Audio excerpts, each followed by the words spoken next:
Hey! Yes, it's happening. My coffee's might not be working. Oh! Yes! Yes! I hear you! Yes! Alright, how are you doing today, sir? Great, thank you. Hold on. The game might be a little bit louder than you. I don't know if you can turn yourself up, but I'll turn the Discord stream down. Yeah. It's an honor to talk to you, honestly. Yeah. It's kind of funny. I thought, like, oh, well, if you're here, we should talk, but I didn't actually even know what to talk about. do you want to talk about that TF2 troll dipshit, or do you, like, not want to mention him at all online? Oh no, he's fine. I mean, like, TF2 trolling is, like, part of the whole thing, right? Like, back in the day when the game launched, everyone was just constantly trolling and mic spamming, so if anything, he kind of resembles, like, the old spirit of TF2. Yeah, and I know you talk about, like, I guess the olden days a lot, like with YouTube and that. I want to check out his channel real quick. What? 3.75 thousand subscribers. What's this guy doing that we're not? What? He does, so what he does is he'll hop in TF2 servers and just, like, he'll have, like, an opinion that's not, like, offensive or it's not, like, controversial, but it's, like, annoying, and then when someone starts to talk to him, he'll just keep changing his opinion to be whatever is the opposite of whatever they're saying. So he's just constantly like pulling the thread and provoking people just really subtly, and then he gets them like really mad. Like that's how he gets YouTube views. But yeah, that's not far as what we do. But I guess wait, no, TF2, I don't like. I don't know. I don't lie about like my opinion. Or I don't know if lie like too strong a word. No, I don't lie about like my opinions. Like, oh, I guess that then I only do it then, and then you get angry. So. What? Oh, you do that to fuck with me, but I don't think, like, you know, in our, like, video to you, we were like, yeah, Max fail. I don't actually like Bioshock, but I'll just say it's a masterpiece to fuck with him, or whatever, but, yeah. What was, like, his thing with you, though? Oh, I originally made, like, a response video because, like, I thought he was being serious, where he was like accusing this like obvious TF2 veteran of being a hacker, but like the dude's just good at the game, and I can tell because I've been like I know what a bot looks like, right? Like I've been playing this game. I've seen like thousands of aim bots. The dude has like game sense. Like usually botters are like dipshits that just run into like 10 enemies and die, but then they just randomly have like godly aim. So it's like how do you have no game sense? But yeah, well. Maybe this is just back in the day, but isn't aimbots usually like they just spin in fucking circles really fast and just land headshots everywhere miraculously? For the most part, yeah. There's a thing called a trigger bot where if you like swipe your crosshair over a head, it'll just headshot as soon as it lines up. But like the dude, like he doesn't snap. He times his shots. He doesn't make crazy shots. He's just good at the game. But the guy's trolling, so it's fine. Yeah. So like it's not even like when I saw that, because I think it was on your latest video, or like it was your latest video, I was like, ooh, drama, juicy, but no, it just seems like he was trying to troll you, kind of like bait you, I suppose. Yeah, he wants the response videos because then it boosts. It seems like if there's a ton of traction on a topic, YouTube just pushes it forward. So he did another video where it's like super bait. It's like a minute long, where it's like, look, I made it for stupid people who didn't watch the original. And it's like obvious bait. Yeah, I'm gonna be honest. When he told me like he'll call me Max Fail, basically, like, oh, I definitely want to do whatever with this guy. That sounds entertaining. But yeah, now that I know the context, like, now there's no. Like, it would just be corporate, I guess, if we tried to farm cast or whatever him, but, You can do it. I mean, if you guys play TF2, I do. I haven't played it in a long time, but I used to love it. I was never, like, you know, I guess, too, like, good with it. But, yeah, I really loved it. And I remember it. Like, I think I would probably be able to talk about it, I think. Well, I don't see any point of it. He's just Keemstarring, dude. Yeah, I'm looking at his channel. Like he feeds off drama. Yeah. Oh. I mean, he got like 200k views. I think his total channel views was like 400k before this, so... Yeah. I don't want to jump to conclusions, I but mean... it seems like there may be, like, homophobia and shit here, though. I'm looking at some of these thumbnails. Not sure. Oh, well. Well, I'm sure there's something to them. Yeah. Normally, people like that have interesting opinions in the world. Yeah, one of them was like the boyfriend's return. That's, and it's like two guys with a gay flag behind them. Like, oh, what's that about? What's that about? So it's good clickbait. Yeah. Phone call with a cringe lord. Oh, this one has Hitler saying the N-word. Oh, but he seems to be making fun of racists, though. But that's probably just also just clickbait. Oh yeah, dude, his tags are crazy too. I checked out his keywords. He has like he has like BLM and like racist and Nazi as tags for like TF2 videos. It's crazy. Oh wait, guys, I'm going to Apollo Square, where we met. Oh yeah, this is where it began. This is history. This is where it began. I remember the first pause we did. It was like in the beginning here, like on the stairs, dude. For my original video or whatever. Mm-hmm. Yeah. Yeah, so like the main thing with like the weapons thing, it's not that like the other weapons are bad. No, it's pretty simple. It's that if you use the wrench, it's so overpowered, it's crazy. Or if you use the crossbow, it's the same thing. The other weapons, they're viable. You know, you need to score multiple headshots with most of them. It's fine. But I think like the balance for the weapons is just like really crazy. Like I think honestly the weapons for Survivor are probably fine, but the crossbow and the wrench are just overpowered. And that's basically my opinion on that. Oh, well thinking about that, I might agree. I think I would probably agree that like the wrench and the crossbow are the two weapons that can like become overpowered, but I think there's like caveats to it. Well, if the wrench, it's like you have to earn the setup to that, right? Like you have to get the proper research and like use up the proper tonic slots. And I think you have to build it for sure. Yeah, you have to like get Sport Boost 1 and 2. Yeah, and like in my mind, you have to like find Wrench Jockey in the medical pavilion or buy it later if you don't find it. And like in my mind, I feel like that's something you earn, I suppose. I still like. I mean, this is personal experience, but I still find a reason to use other weapons other than the wrench. To be fair, though, in the recent playthroughs I was doing, I, like, had the perspective of, like, oh, are the weapons pea shooters? So I probably, like, wasn't using the wrench as much as, like, maybe I could have been, if that makes sense. And with the crossbow, the thing is that, like, I can see, like, if you have really amazing, like, aim, then you can dominate pretty much every enemy with that. But it's my, I guess, assessment that in situations like crowd control, for example, the shotgun, like machine gun, like the chemical thrower, the grenade launcher are generally better, at least for most people, than the crossbow is. Like, the best example, I think, is the Little Sister escort mission at the end of the game. It's like, for me, wait, this Big Daddy is mad. Oh, he just waited like 5 Wait, what the fuck? Yeah, what's going on here? What's going on there? Wilding, but anyway. I'm down. Back to the point. I'm down, fucker. I didn't do nothing to you. Nothing yet, at least. Oh yeah, also, I think you guys, like, use the exploit, like the plasmid switch, wait time thing. But I think for this discussion... Oh no! Alright, well... I wasn't ready. I was hearing what's going on, because some fucking...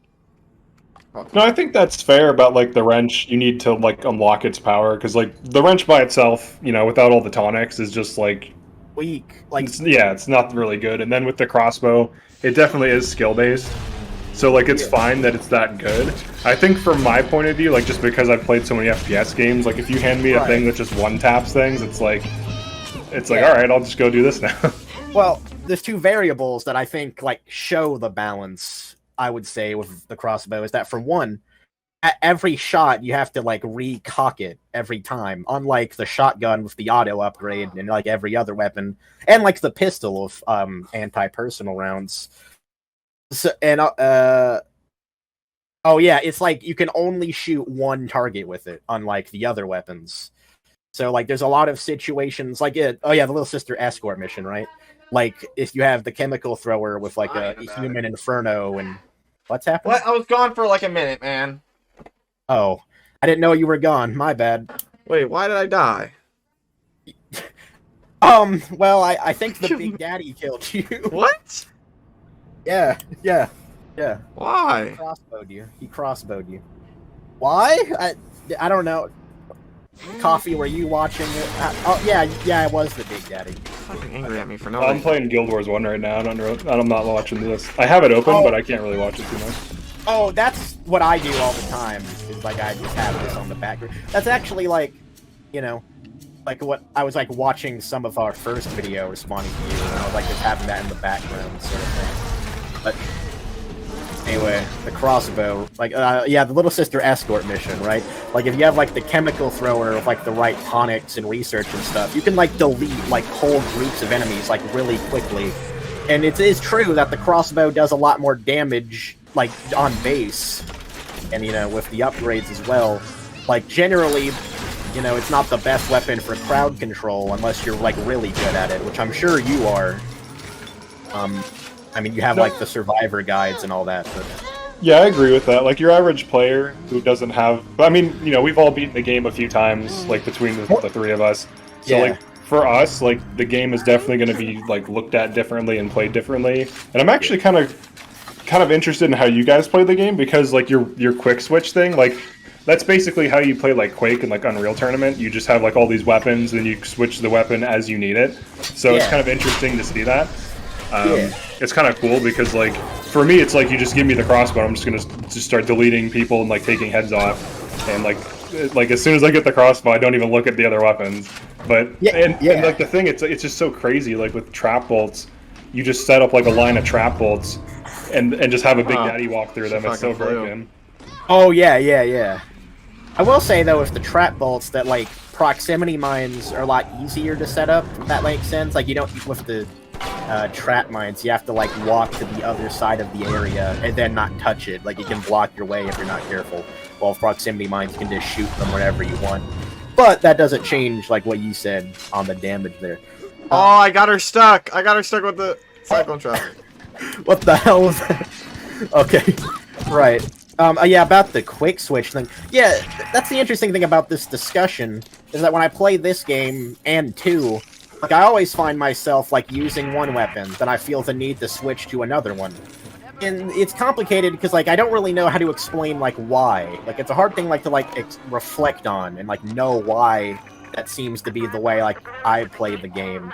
Because, like, I know, like, I could use just one weapon, like the wrench or crossbow. Actually, you probably know this, but in Bioshock 2, there's, like, the drill specialist tonic.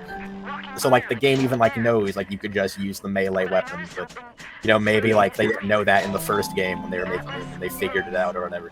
But that's besides the point. I'm trying to think of an example. Oh, I know, an example of the quick switching thing, I think. It was, like, in... Well, it wasn't the YouTube thing I uploaded. Like, I've been streaming Bioshock 1 and 2. Like, no commentary, though, just for footage to this. And there was, like, one moment in Olympus Heights where, like, I kept missing my shots. Oh, hold on. Remaster moment. Hold on. Remaster moment. Look at that. What happened? Oh! Nice physics. Those guts, though! What? Only in the remastered. Right, yeah. Oh yeah, dude. But it's trust me, it's not like that in the original. Remastered fucked everything up with the textures and all that. Yeah. Right. What I was thinking, like, in Olympus Heights, there's one time, like, one example is, like, I kept missing with the crossbow. Excuse me, and I was about to get hit by a splicer, so I had to quickly switch to my shotgun and, like, kill them really quickly. And, like, again, like, if I was, like, better at aiming with that or whatever, that wouldn't have needed to happen. But, like, yeah, I just, you know, because each gun has, like, its own uses in my mind. Well, the way you use the shotgun makes sense, like, because, like, the way, like, if you put a shotgun in my hands, this is just for me, because I'm kind of like a scout main in TF2. I want to run up to dudes and just blast them and hit all the pellets. So, like, when I pull the shotgun out, I want to use that as a main weapon, but, like, it is still viable and it is good, especially with, like, electric flush 1 and 2, you can get like the electric damage up pretty high, and then with like damage research 1, it's like halfway through the game, like that's pretty substantial damage. Yeah.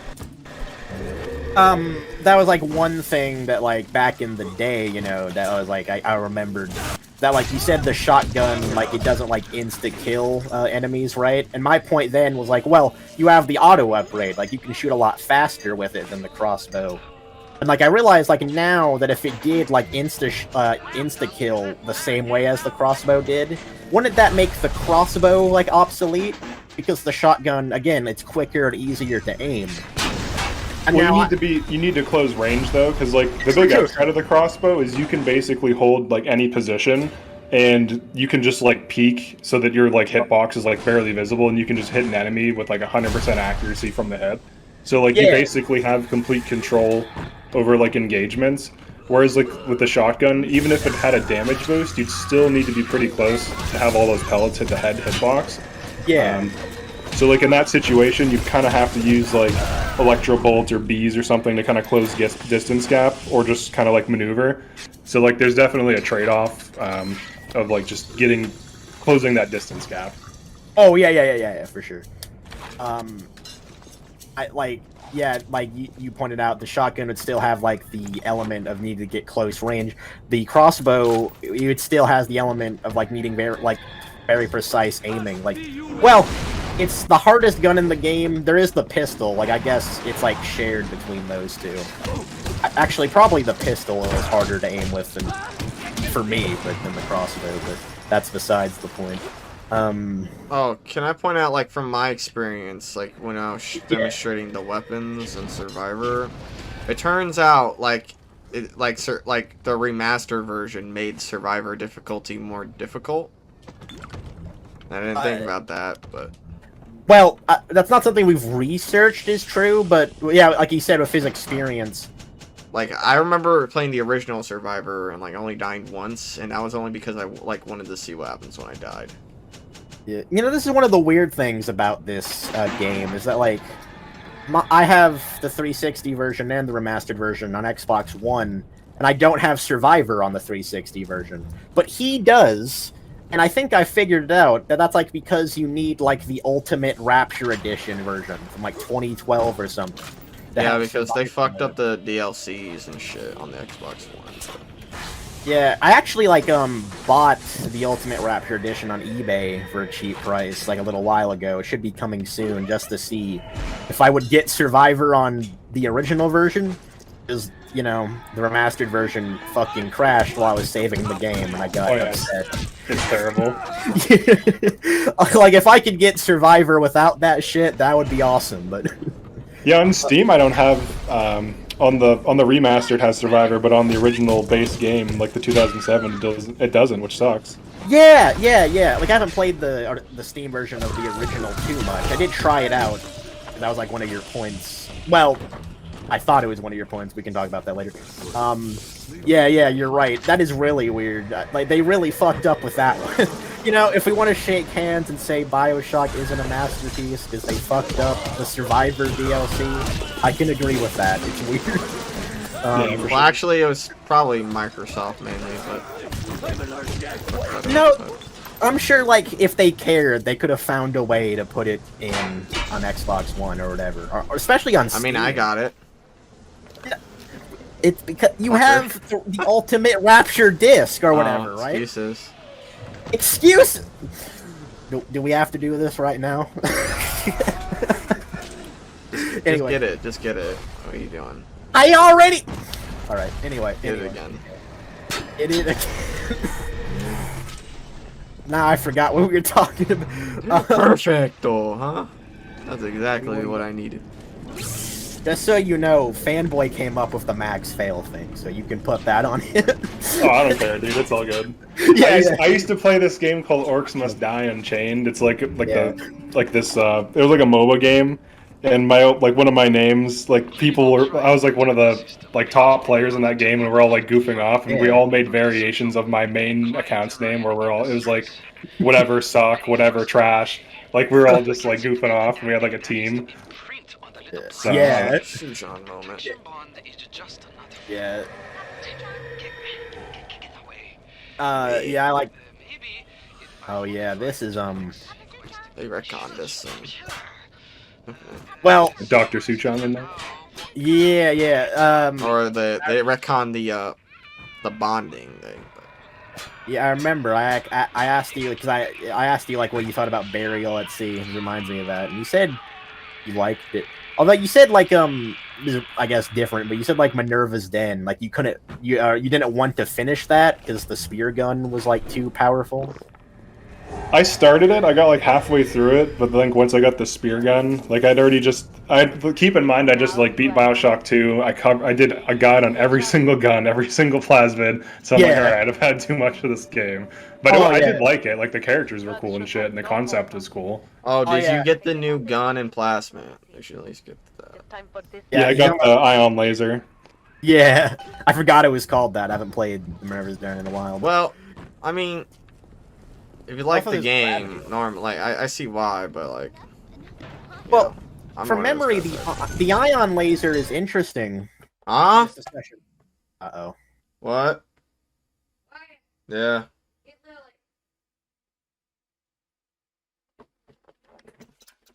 I'll be right back. Okay.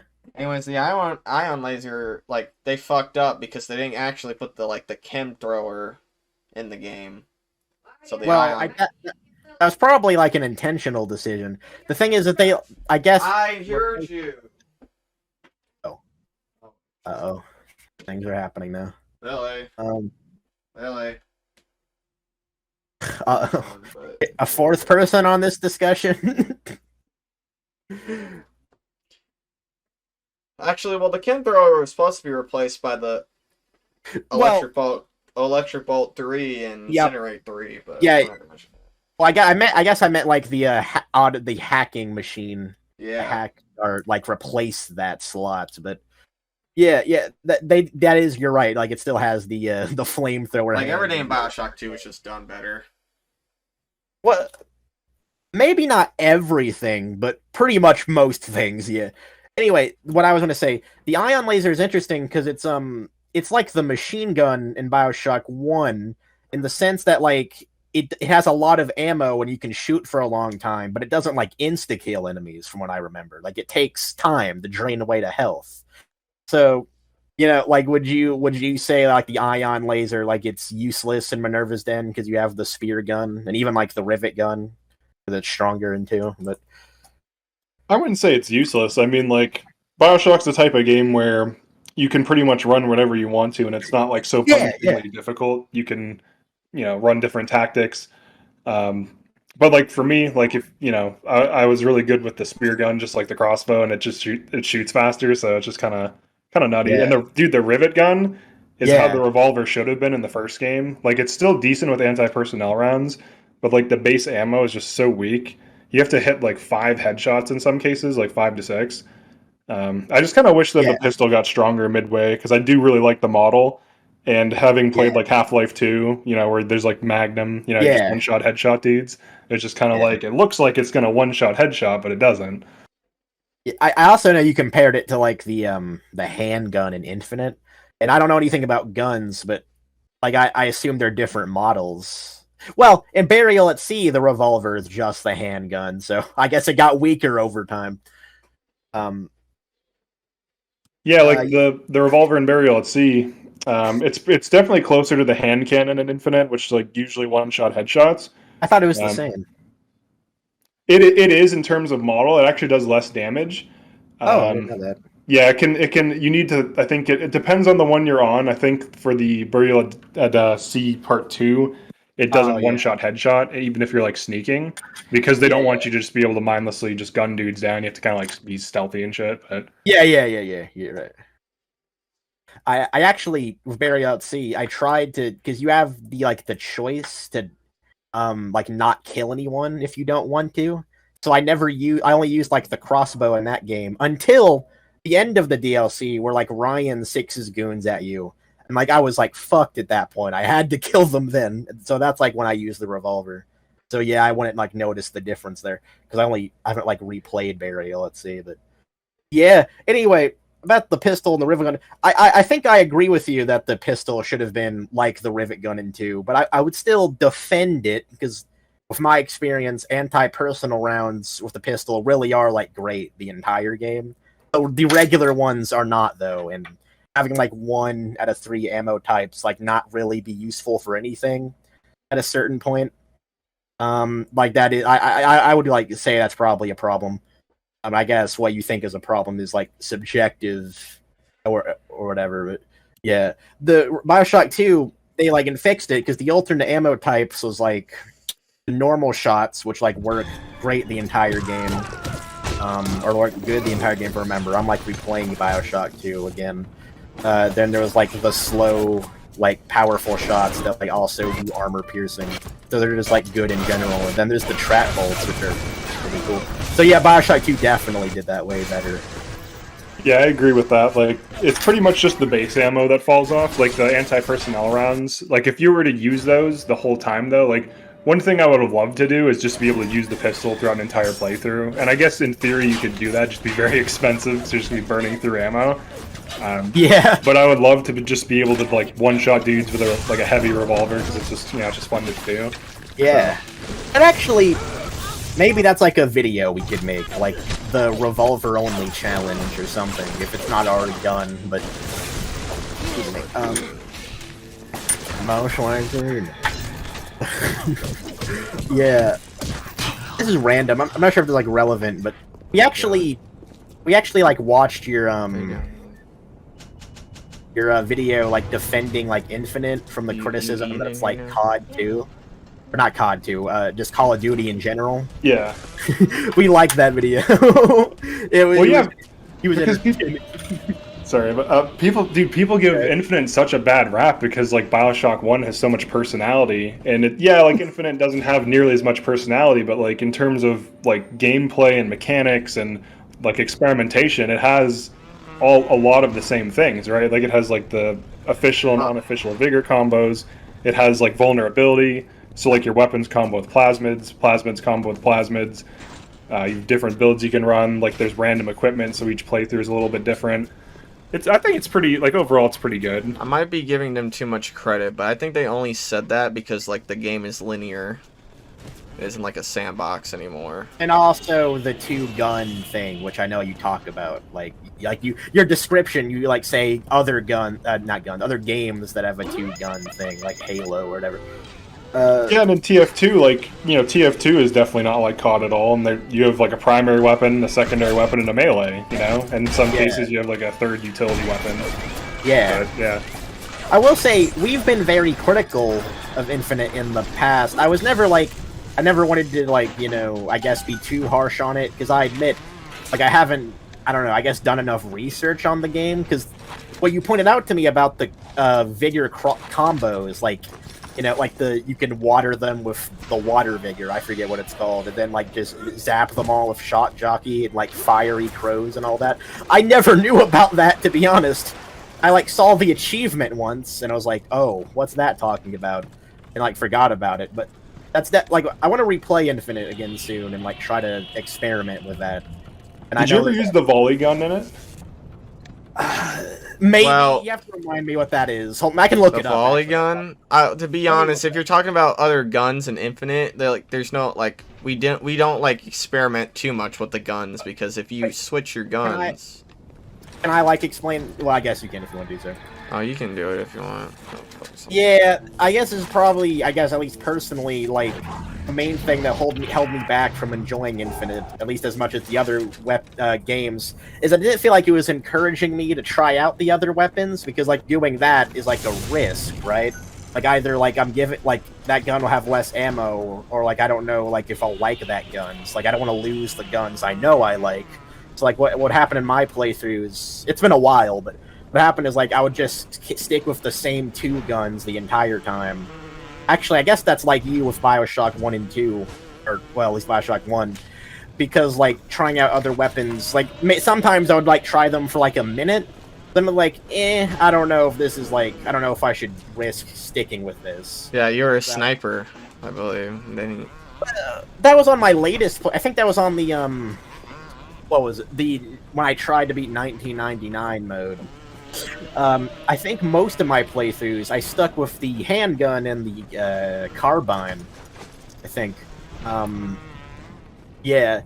Anyway, and I remember, you said in your COD Infinite Isn't COD video, they're like, yeah, in Bioshock 1 you have more guns, but like basically, like there isn't a reason, you only really need to have 2, or probably not like that wording, you know. But like at least in that case, like even, you know, if we concede, well, not concede, but like even if like we only use the crossbow and the lynch, at least we like have the option to try out the other weapons in 1 and 2, but, like it's not a risk or whatever. Like we can like see if we like it or not. Well, you can always pick up an enemy's gun and shoot it though, and like see if you like the mechanics of it. It's a risk though. No, he's right. He's right. One of the things that I like to do on in Infinite is like conserve my main weapon's ammo by picking up like some random like, you know, dumb gun on the ground, just using it. Yeah. Because you can't like sell ammo or buy ammo. Well, you can buy ammo, but you can't sell ammo. So as you're collecting ammo, you just have like, you know, RPG ammo to waste, volley gun ammo to waste. Oh yeah. Sorry, I was supposed to look up the volley gun. Hold on, let me take a look at that real quick. It's a projectile weapon. It can't headshot, but it stuns enemies when you hit them, and it has like, I think like 8 and then like 12 with an upgrade like loaded ammo, and you can combo it with like shock jockey, and it like just completely destroys groups of enemies in like just a single combo. It's ridiculous, even in 1999 mode. Yeah, I think I remember this weapon. Yeah, it was like, well, it kind of like, I guess, catapults it, right? Like, it goes up and then down. Like, it has, like, middle range, I think. Yeah, it's kind of like the grenade launcher in Bioshock 1. Oh, yeah, exactly. Actually, you're right. It's like, the other weapon like that is, like, the RPG, where you, like, shoot it straight forward, if I remember. But yeah, I will say, you definitely, like, you said, like, you played Bioshock a few times. I've played Bioshock 1, like, I don't know, probably, like, 50 times or whatever. Bioshock 2 isn't too far out. When did Bioshock 1 launch? 2007. Let's say about 300. Probably. Infinite, I've only played it like a few times. Like, there's definitely a lot I need to learn about that game, like mechanically. Like if I don't think I would like go like, you know, Infinite is a terrible game 100%, but like hypothetically, like if I did a debate with you and you had to like defend the game, it would definitely like trounce me in knowledge of it. I don't know what they're talking about over there. I think what turned me off about Infinite, like I remember the exact moment too. It's like when you first get shock jockey, and then like I realized this game is like literally nothing like Bioshock. Wait. I just didn't like it. Like the gun railing shit I kept doing. Like I was stuck with 2 guns. Like I couldn't have my plasmids out and just like experiment as much as I wanted to. Wait. I didn't like the I didn't like how there wasn't like Cyclone Trap or anything like that back in the game. Wait, okay. Alright, I think I'm gonna have to defend Infinite now. Let's go with this one. What I remember vividly, it was the thing that impressed me the most from the gameplay that I remember, is that pretty much every vigor you can like make lots of traps with, like all over the environment. Yeah, but it wasn't as like awesome as Cyclone Trap. I mean, it was like, okay, I plant the crows there, and now when they walk on it, the crows just like, I could just shoot the crows at them. Why do I need to fucking plant it? I mean, it's subjective, but I mean, I remember it being cool. Like a shock jockey, like traps, they would like connect to each other. Yeah, Cyclone also does this in Bioshock 2, but we're not gonna acknowledge that. Yeah, I don't think I've tried that out in Bioshock 2. I should, but okay, so that what were the other points again, Fanboy? Let's run through it. I didn't like the weapons just being limited to 2, and I didn't like just a constant rail shooting. Like I couldn't I missed the sandbox level shit. Oh yeah, I definitely agree. Like it sunk into me. Like I realized that like, man, I'm starting to like miss the sandbox shit. But it's a subjective thing. But I remember when I was like a kid. Like, even though I was, like, dumb, like, I still remember thinking to myself, like, man, I really like in Bioshock 1 and 2, like, you just, like, got to, like, explore a world, and there were just enemies in it. Well, in Infinite, like as a kid, it was kind of exhausting because like just room after room of like just shooting like enemies. Like I don't know. Like I noticed it too. Like I didn't like it personally as much. And I guess that's what you mean by on rails. So I mean, like, again, I think it could be a good game, but I don't think it's a good Bioshock game. Like I was expecting a bit more of the original. Why is he lagging my game so fucking bad? This fucking Big Daddy's killing my game. So, what did he say, Coffee? I think it would have been more interesting if there's a sandbox, to be honest, because like. Well, I think that's what they're actually trying to do. That's the crazy thing. They were trying to do that, but something. In the original version, they had like rails that went from parts of the map, and they were like levels, and it looked like sick as fuck. And then they just completely redid it, like towards the end of the development cycle, and just made it like linear with like same types of enemies and stuff like that. Yeah, and sorry, go ahead. I was just gonna say the reason I think Infinite is my favorite for just the mechanics, just for like the gameplay. If you want to explore and you want to have like a game that's more like Bioshock 1, it definitely falls flat. So I could totally understand playing Bioshock 1 and then going to Infinite and being like, what the fuck? But for me, it's just like just mindless adrenaline fun. So like in that regard, I prefer its gameplay. But for 1, it definitely has the better atmosphere, the better story. Exploration is better. There's like more interesting like visual storytelling with like little things like a dead person holed up in some secret storage cabinet and stuff like that. I could give you a great example of that, but sorry, go ahead. I like Bioshock. Like the pinnacle of Bioshock for me is 2, but please be careful. I love Bioshock 2. That is the interesting thing is that like it is like subjective, right? Like what we want and what we get out of video games, like. The thing is, just because like we didn't get like what we want from a Bioshock experience, like I shouldn't say it's bad because of that. No, you can like it less. Like it's totally it's just a difference of opinion, right? Like I might prefer a more mindless like shooting game because I have so many hours of just like multiplayer shooting games that if you just have me fighting dudes in a room, I'll probably be pretty entertained, to be honest, because that's all like TF2 is. You're just fighting dudes in a room all day. Yeah, and I remember having fun with it. Like, I remember I was like, what is it, Clash in the Clouds or whatever? Like, I played that for a good bit. I remember playing that, like, a lot, because I was bored. I couldn't, like, get the splicer thing. It's really hard. There's a little challenge there. Oh, if you, do everything in, like, Clash of the Clouds, like, get 100%. You get like a little sneak peek of Rapture and all that. And get a fire splicer. I did not know that. Spoiler alert. Well, it's supposed to be like a oh, we're doing a DLC about Rapture, yeah. That's pretty cool. Yeah.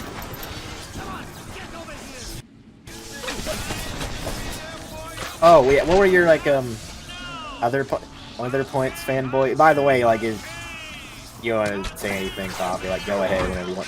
What were your other criticisms of Infinite, Fanboy? I forget. No, I think that's pretty much it. Okay. I swear. There's something I heard that was like unique. The 2 weapons. He said like the 2 weapons thing. Yeah. Yeah, I get the standards. Oh yeah, I totally get what you mean by the cyclone trap thing, because essentially in Infinite they kind of took away some of like the fun physics stuff. Like Sonic Boom is my favorite plasmid in Bioshock 1. That's my favorite plasmid. That's funny. That's my favorite. That's my favorite plasmid. That's funny. I think I told you. Let the fun shit begin. It's just fun, dude. Like knocking things over is just hilarious. It's the best thing. Yeah, dude, Fanboy always talks about Sonic Boom. I remember back in the day, because, Sonic Boom was one of the plasmids, like, I didn't try, because you can't try, like, every one, like, in Bioshock 1, unless you, like, make it... Well, I guess at the end of the game you can. You might have enough Atom to buy each one. Like, I never really tried Sonic Boom, and Fanboy told me, like, dude, it's, like, the best one in the game. So I, like, tried it for him. And, yeah, it is really fun. It basically makes the wrench, like, god tier against splicers, because what it lets you do with, like, Bloodlust... You just get health and Eve every hit, and you just keep Sonic booming things. They never stand up, and you just whack them, and you never get hurt. You never lose health. You never lose Eve. It's super broken. Yeah. Also, when you level it up to 2, like the damage it does. It's random. Like if they really hit hard on the wall, they'll like instantly die. Yeah. Pretty random.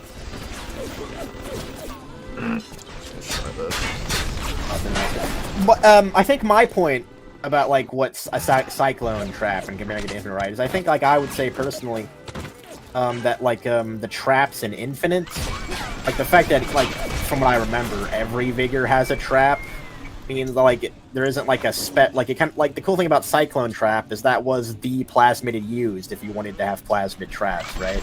But that kind of like I have this plasmid for this purpose and I have this plasmid for this purpose is kind of gone in Infinite from what I remember if they all can like have a trap. But that's not like a bad thing necessarily because I think each trap has its own unique effect in Infinite. So like I don't really remember, but I think so. I like guessing at that shit. Oh my god, no! Should have glanced at the health bar. It just fucking, that missile just takes away, I had middle fucking health, it should have been fucking clean, but it just takes away all of it. And I fucking saved so long ago. God damn it. You know, if I'm gonna be honest, this is random, but like in the first game, like the like I would say like if I had to describe it simply, like the Vita chambers are like probably too forgiving if challenge is what you're worried about, and like the turning them off is I guess too challenging because like having to worry about losing save progress and like save spamming basically. Like I They should have just made them checkpoints, I think. Like yeah, well that's what I was saying. Yeah. Yeah, exactly. Like you're completely. It's right. literally Half-Life 2 fucking moment where I have to save every time I walk. Like it kind of feels like what would like Dark Side Phil say? Like it feels like archaic shit we got rid of years ago or something like that. The saving thing. Yeah, because here's the main thing in Bioshock 1 about like the Vita chamber. See, the thing is, I would always prefer to have the Vita chambers than turn them off, unless I'm doing it specifically for like challenge or whatever. Because like if some like what happened to Fanboy, like if some random splicer just throws a grenade that I couldn't see coming, like fuck, like how far back am I going? But the problem with the Vita chambers that I have is like it kind of ruins Big Daddy fights in a way. Because what can happen is you can have a good fight with a Big Daddy and almost beat him, but then die. And then you could just, like, come up behind him and, like, kill him with the crossbow or shotgun immediately. Yeah. So, like, kind of, like, the point of the fight was, like, it was kind of meaningless, you know? Again, they fixed this in Bioshock 2, but... Yeah, I'll talk about that in a second. Probably the best way of playing the game would be, like, using Vita chambers so you don't get fucked over, but, like, saving before each Big Daddy fight. And, like, reloading if you die. That would probably be the best way of playing the game, but... Oh, yeah, in Bioshock 2, I remember it. Like, I remember my surprise at it. I told you this, Coffee, like, in DMs, but... like, if you die to a Big Daddy, like, the little sister will, like, heal the Big Daddy if you do damage to him. And, like, big sisters will, like, take random splicers and, like, heal off of them. And that will happen, like, mid-combat. So you have to, like, prevent that from happening. I think 2 handled, like, the boss fights a little bit better overall. Oh, yeah. And Infinite also, from what I remember, like, had countermeasures against, like, the Vita Chamber problem. You lose like money, and then if you lose too much, if you're out in 1999, then you just straight up lose the game. Yeah, I remember that. Like, you have to just go back to your checkpoint, I guess.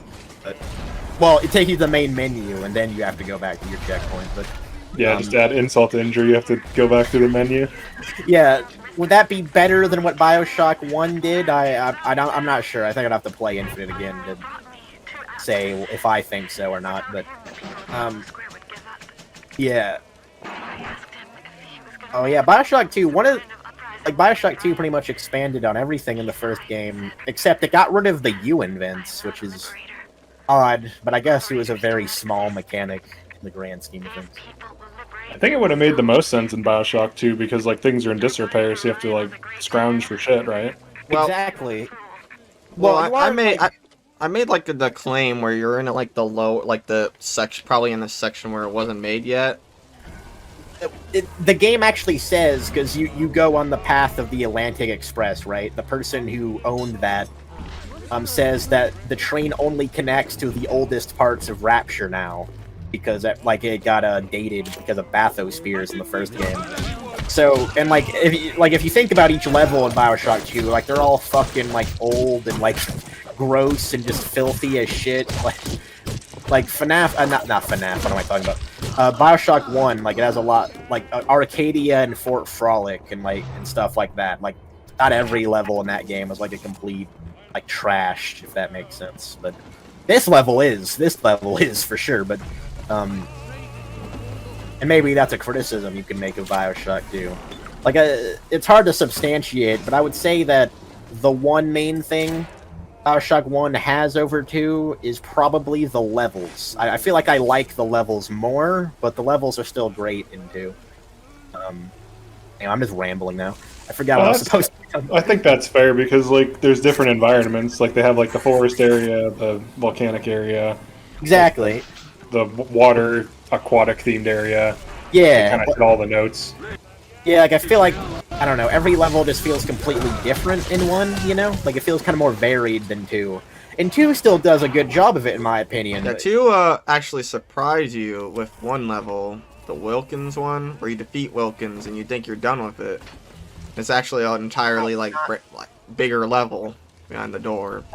Okay, small correction. What happens is you beat Daniel Wales. Oh yeah, and, like, you do the Horde event, and like, well, you mentioned, you know, the I forget what it's called, fetch quest mission design, and like you would think like, oh, you did the fetch quest, like the level's about over now, but no, you still have like a good chunk of level you can explore.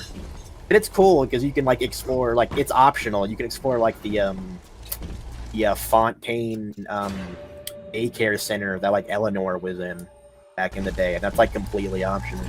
It's a neat thing, but yeah, like the Bioshock 2 levels are like grander in scale. Like, oh, I really love the Fontaine Futuristics one. Like that's probably my favorite one because like when you're out of the factory, or I guess I don't. It's not really a factory.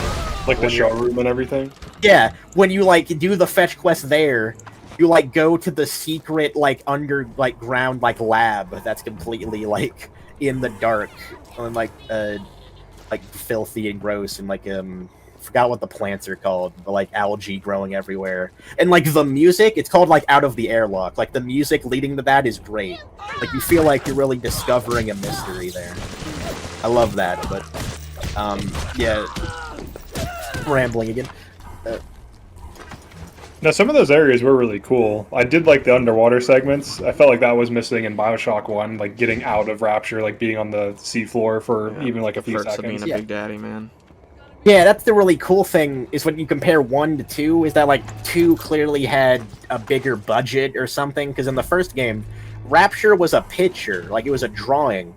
And it's a really cool drawing. Like, I mean, you could look at it right now, Fanboy. Yeah, like the window's right there. Yeah, like but in Bioshock 2, like in the opening of the game, you got to see like they actually like modeled like every building you see here. You see it in the main menu as well. It's just really the same cool. picture, Drew. Same picture every week. Yeah. Yeah, the second game. If you look at the credits, like there definitely was crunch time in this game. Like yeah, someone said, "Yeah, man, I was kind of homeless." But like the team backed me up because of that crunch time. Oh, that's cool. I think. Well, I mean, like they're definitely like pulling shit here. They had to use reuse splicer models and everything. Yeah.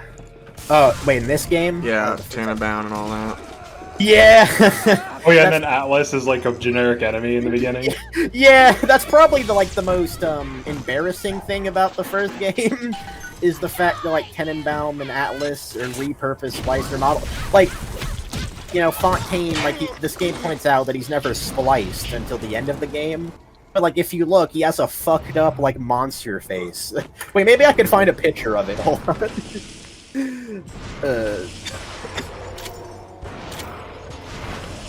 He's Busto. Yeah. Right. He looks better in the radio pictures. But that's the thing Bioshock 1 had to do. It had to work in like within not restrictions, but like limits. Like they had to use like well, they said like with Tenenbaum in her safe house, they had to give it like a noir look, like hide her model so you wouldn't notice it wouldn't splice your model. But that's the great thing about like the pictures on the radio. Is that, like, even though you never really... Oh, hold on. Just having a moment here. A gamer moment? Oh, yeah. Gamer. You know, I haven't ran into a spider splicer here. That's crazy. Like, every, like, Fontaine, like, involved level or major Fontaine level, it's nitro splicers because of the smuggling. Oh, yeah, that's a good point. Like, each level has, like, different types of splicers it'll use. Like, Neptune's Bounty doesn't really have many thuggish splicers, but Arcadia does. And, you know, they have, like, shovels and all that. It's a neat detail. But, what was I talking about? Oh, the character model thing. I think. Oh, that shit takes forever, man. I'm sculpting a ton of, like, characters for the indie game I'm working on, and it takes, like... It's a pain in the ass. It takes like 20 to 40 hours per character model, plus you have to paint it, plus you have to rig it, and then all the animations. Yeah, they didn't have enough budget, they said. Yeah, I remember in the director's tapes that you get in like this remastered, they say like they couldn't afford to make models for them. They had to use like clever, you know, ways. Sorry if you had more to say there, but that's like what I was saying is that like the fact that they have like the radio pictures or anything, like even though you rarely see them, you can still like imagine them. Like you still like feel like you know who they are. Like it's kind of like reading a book. Like a book, like the words let you like imagine what's happening like in your head, and that's like the cool thing about that. And that's kind of like what Bioshock 1 and 2 to a lesser extent has to do, is that like you feel like you know exactly what they look like just because of the pictures. And even kind of the way they talk as well, but yeah, it's a random thing. But yeah, what's that like for you, you know, like modeling or being a game dev or an indie game dev? I mean, it's a lot of work. Like you have to. There's like a lot of planning. I'm gonna be working with an actual Unreal dev soon. I could learn it myself, but there's like so much. There's so much like art I need to make, like, because like nowadays everyone's expectations for indie games is like really high. So you have to have like so many playable characters. There has to be like so many enemies, so many environments. So like if I just have like, you know, 1 or 2 playable characters and like 5 or 10 enemies, people are gonna be like, this game is like shallow. So I need like a ton of shit, ton of different areas. So it's a lot of stuff to make for sure, but it's definitely fun. Yeah, that is fascinating. Well, for one, you know, whenever you make an indie game or whatever, like we'll play it if you want to. Like I should be able to buy it. Like I was considering buying like Masked Veil or whatever because it was like $5, I think. Like I could do that. It's a hard game. It's pretty. I don't know. There's like basically no story. It's kind of just like a roguelike where you start off with one character. As you go, you get more as you get further on. It's kind of like super hardcore. Like most of the people that tried playing it tend to not get past 5 levels. It's like randomized. I do want to remake that game in 3D with better character art because I feel like the character art could be so much better. But yeah. Well, your YouTube avatar that stuck with us. We remembered that. We like it, like unironically. But yeah, that would be cool. I will say about your indie project, the game you're making now. I feel like you might run into the problem where, how do I explain this? Like you're gonna make the project too big and too complicated, where it's gonna be like hard to make it. Because that's a thing I run into. In fact, we actually kind of ran into the problem on this video that we were making. Is that like we let our projects get like way over complicated. Like it's like grander in scope, and they become like these massive, really complicated projects. So we like end up not being able to finish them. Like originally, yeah, we don't have time for that shit, man.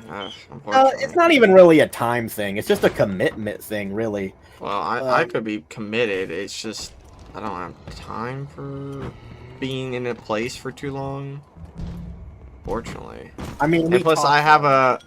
I don't know if that's. I'm normally always in a distracted mood, so like I get distracted. Oh yeah. Easy. Oh, me too. Me too.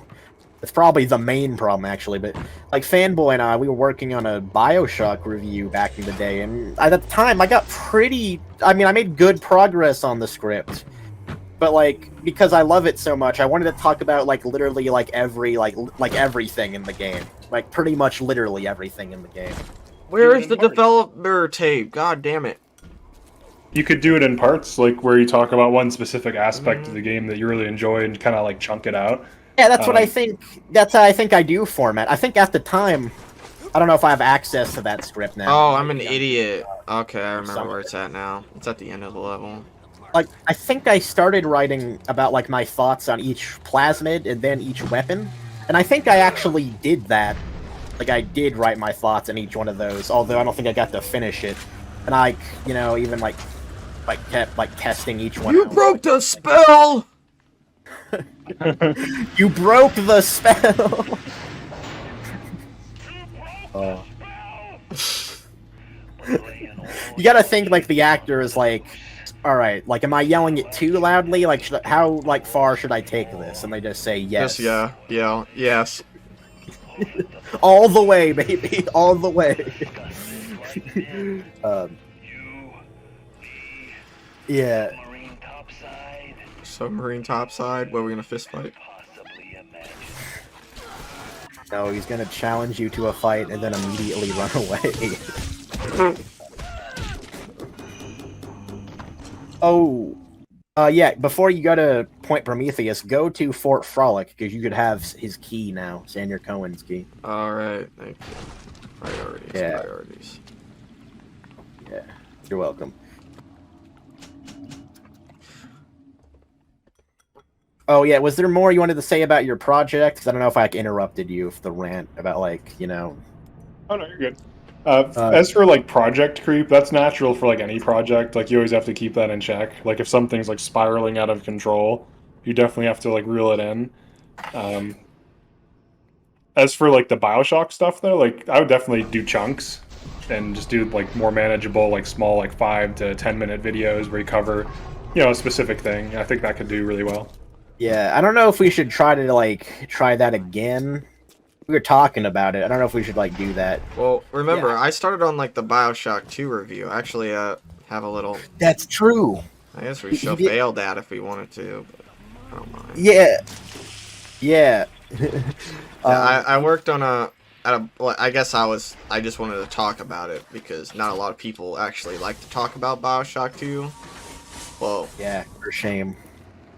There are some people now, but like at the moment, like that was the at that time, no one talked about 2. Hey, real quick, dude, that's how we found you.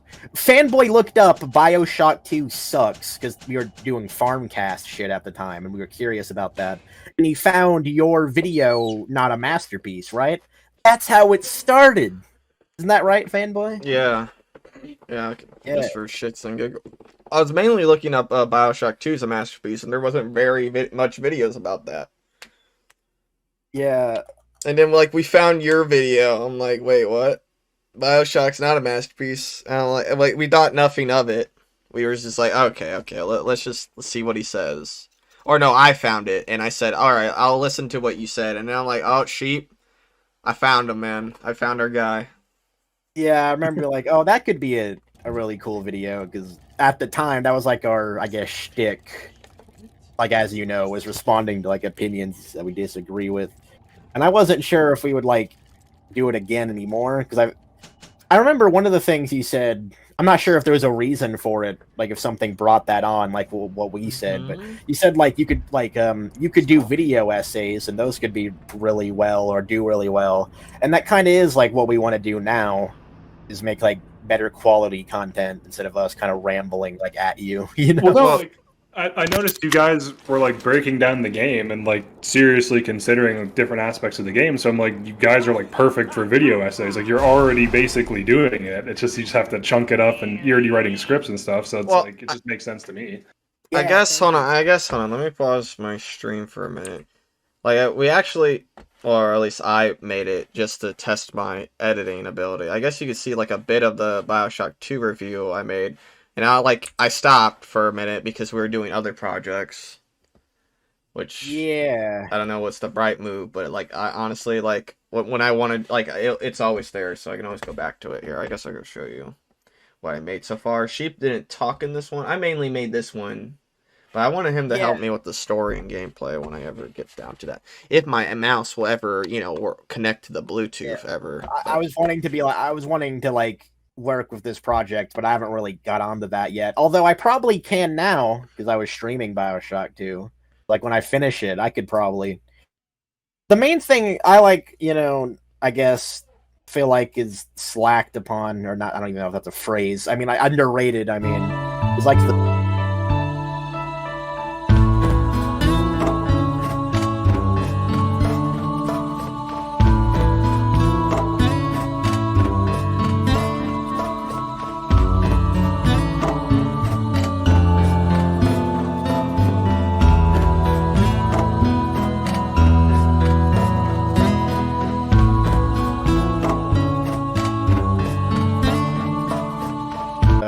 If you want, yeah. Yeah, I'm kind of in the live stream at the moment. Normally, I do all the recording because Oh wait. Sheep has a inclined PC that's running on its last legs. Well, no, it's complicated, but I've been able to get footage now with the being able to like Twitch stream it. You actually don't know this, but like, well, you wouldn't, but like my playthrough that I uploaded to YouTube that you commented on, it took like 3 weeks to be able to upload that for a lot of reasons. It doesn't matter; it's banal, but I struggled to get that out. But I was the very raw like huge or something? no. It's like okay, so I don't even. I used to have Filmora as an editor. But for some, I had it like no watermark. But one day it turns out now I have the watermark, and I have to pay like $50 to get rid of that. So fuck that. I'll just use a free editor to upload this shit. Well, I need an editor to upload it because I used the recorder box when I got the footage, and it like splits them into 17-minute files. So I have like 34 files of this playthrough of Bioshock, right? So I have to like get an editor to put them together. And do you have NVIDIA Shadowplay? No, I haven't heard of that. It's free. It's in the NVIDIA control panel. If you have like any NVIDIA graphics card, that's what I use for like Guild Wars stuff. Like you just you open up the control panel, you just like sign in through like a thing. It's free. You can record. It's decent quality. The file size isn't too big. And generally, it makes file sizes that are like pretty quick to upload. Like you could record for like a few hours and you'll get like 10, 20 gig files, which are much better than like fraps and other shit like that. And it also is like low performance, so it doesn't like hurt your performance at all. Oh, that's really cool. Thank you, Coffee. Serious. Wait, so do I like download from like the Microsoft Store Nvidia control panel? Or? Oh, he looks so fucking ugly. Fontaine, yeah. Sorry, what did you say? It might already be installed, because like when you install NVIDIA drivers, you usually get like an NVIDIA control panel. But you can just look up like NVIDIA control panel download, and it'll just be through their website. Oh, okay. Yeah, and you can customize the settings too, so you can like lower or raise the quality to be like 60 FPS, 30 FPS, half res, full res, whatever. Oh, nice. I'll try that. Anyway, like to make a long story short, I went through like literally like 5 different of these free editors, and each one had a reason why I couldn't just upload this fucking playthrough of playing Bioshock. Like they would either like I have to pay to export it, it would just wouldn't like run. Somehow I was like barely able to do it. I had to like when I found the random editor, I think it was Premiere Pro or whatever that would do it. I had to like re-export it like 50 times because it kept not working for some reason, but eventually it did. I was able to find the way to make it work. And after like years of suffering, I was able to upload this fucking playthrough. I was so happy. Thank you. I was even more happy that I was curious at the time. Did someone tell you about the thing? Because I like mentioned you in the description. You were like the reason I did that playthrough. Or did you like? I think I just like looked up your name to see if you guys like did anything. thing, and then I saw that, and I was like, oh, okay. Oh, nice. Like, I'm just gonna be honest. Like, the idea of, like, someone doing that was, like, mind-blowing to me. Like, that was the first thing I thought when I saw your comment. I was like, wait. Oh, he actually, like, either someone told him, or he, like, actually, like, cares enough about us to look this shit up, and that's unbelievable. And I want you to know I appreciate that. But... yeah, that's all good. Yeah, normally the people we go against or talk back to, well, they're not even describe it as go against. Like, I think only. What was the last the only person? one we actually talked to. Yeah, he was very something else. Well, he's not even like it wasn't even over shit like this. Like he kind of knew me. Like he saw my videos before, and he just like commented some fucked up shit, and we just hey. Well, I got mad at him. Yeah, you did. Ironic. You did. I don't think you got mad at him in the discussion, but when I read it to you, like what he said, you got mad. Like, well, I mean, like I knew you were gonna make the same points I did, so I let you do all the talking. Yeah. Oh, but like when he mentions, I mention something, like he couldn't actually give me a legit answer to it. Yeah, you would weasel around it. Like, if you care, basically what he, like, said is that, like, it wasn't, like, anything related to us, necessarily, but, like, he basically said that, like, some YouTuber... Are you fucking Oh!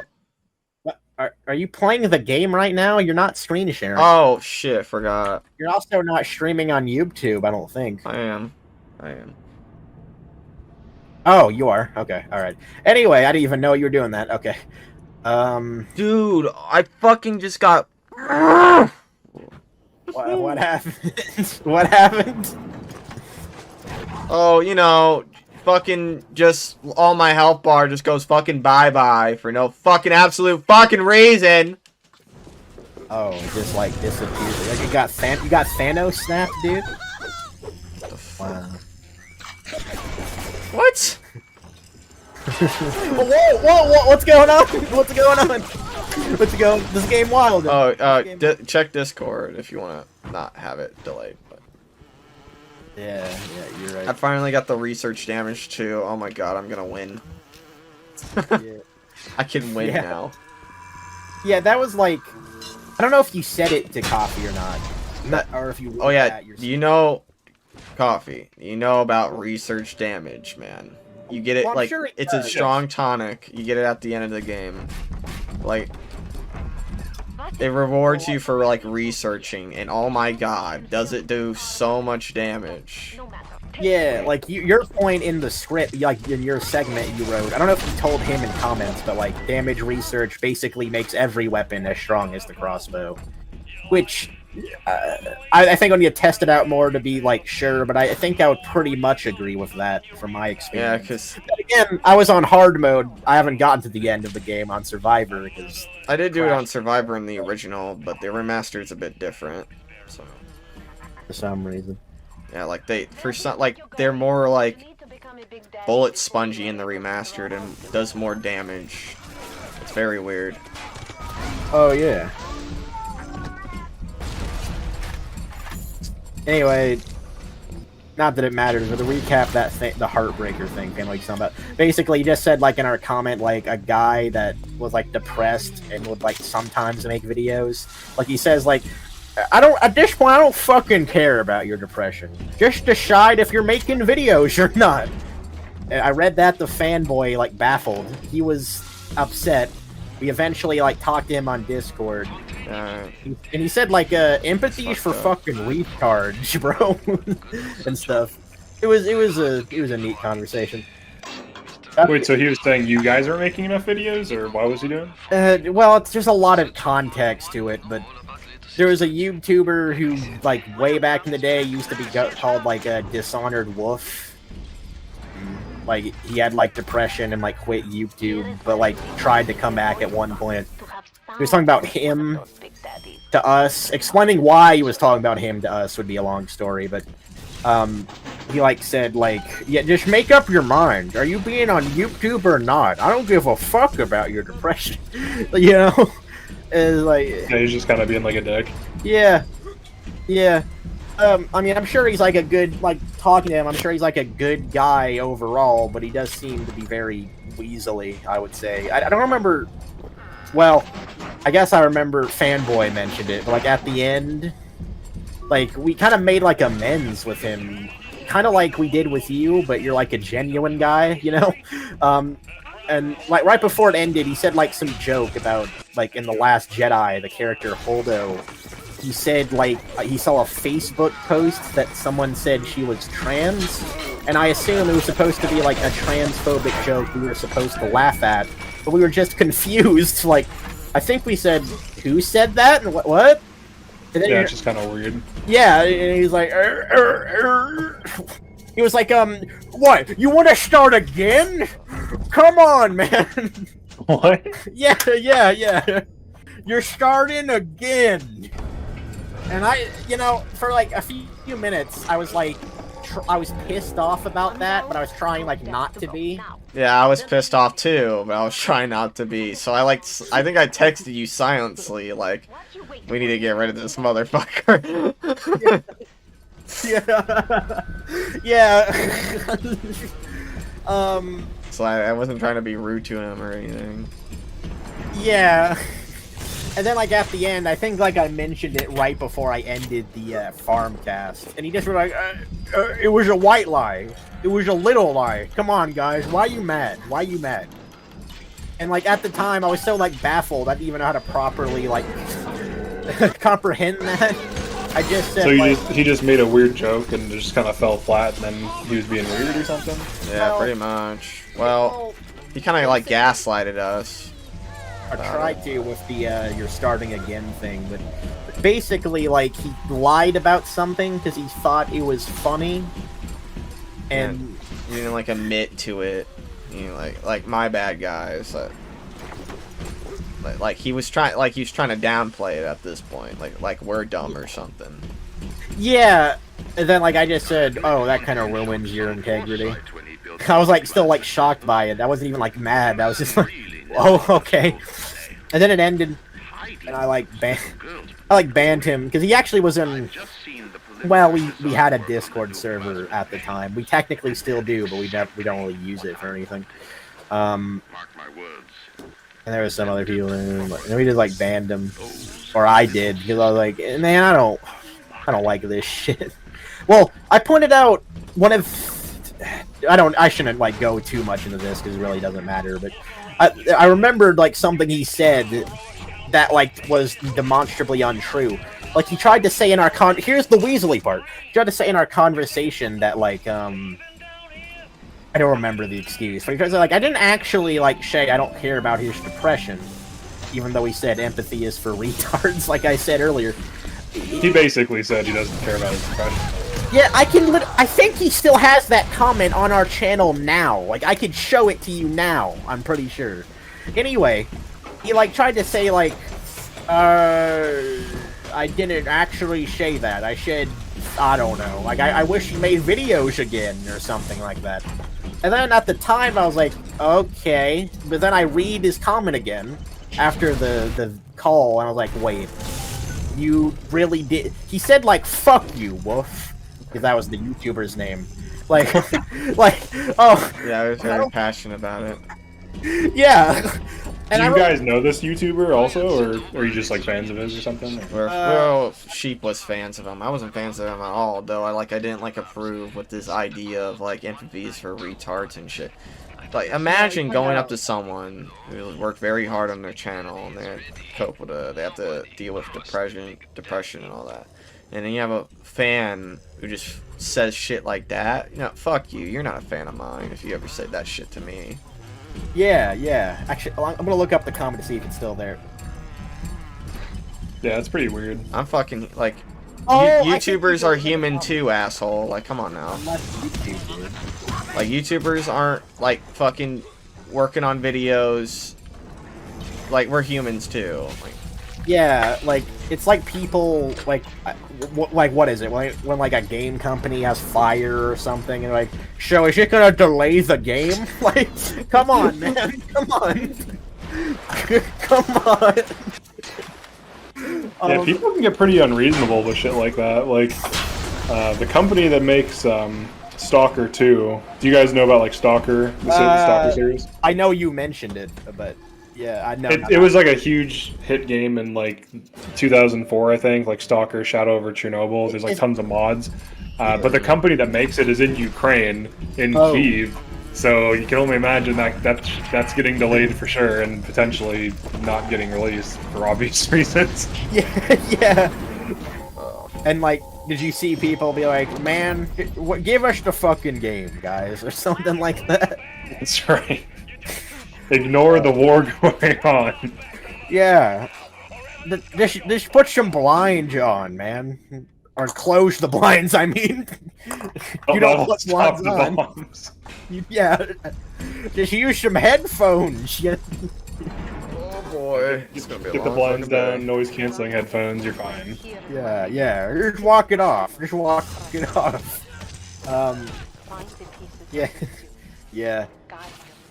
The thing is like about Heartbreaker, right? Is that like I said, I don't think he's actively malicious at all. He's just, I don't know, weasel. He seems to be, I guess, insecure about his relationships, and he, I don't know, maybe like tries too hard to be like funny or whatever. Because like you shouldn't have to make something up for like a joke or whatever. A coffee. Did you know there's actually a fucking magical unicorn in Bioshock, dude? Did you know that? Oh, for fuck's sakes! What? Wait, no, it was a white lie, fanboy. It was a white lie. Calm down. Calm down. It was a white lie. I thought you were about to. I swear to God, I think I heard. Like, I know what you were trying to do there. I swear I heard it before. What? Isn't that? Am I thinking of something else? Oh, she tried to jump in water, dude. You see that? I said a unicorn. It wasn't a reference to anything, but you're probably thinking of My Little Pony. No. Oh, I don't know what you're talking about. I'm trying to think. I'm having fucking flashbacks now. Are you having the Mandela effect and there was a unicorn in Bioshock? Is that what's happening now? Which level? Which level? No, I'm thinking of something like complete. Like the idea is like Eleanor's the unicorn. Eleanor's the unicorn. Well, it's the. How can I explain it? It's not like what it's not what you actually think. I think I get like the idea. Eleanor is like pretty much treated as the chosen one in Rapture and Bioshock 2, so maybe I said some shit like that. I guess I could have said that. Eleanor is a unicorn? Maybe I did, maybe. Yeah, okay. Yeah, anyway, that's that, I guess. Yeah, Eleanor's a unicorn. Oh boy. That's going in the review, fanboy. Eleanor's a unicorn. Everything's going in the review nowadays, but... She could be. Oh, that's great.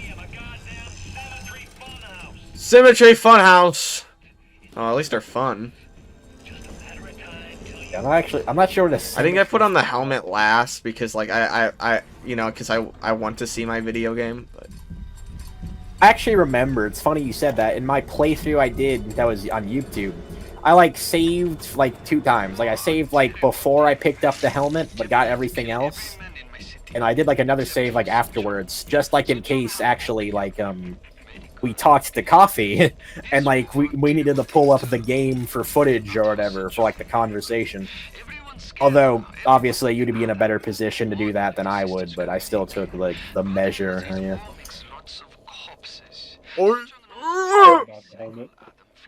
What moment? Yeah. It's all about the helmet. Yeah. The fucking helmet, dude. You have no clue. Like, get out of the fucking way, man. It honestly, like, never actually, like, affected me.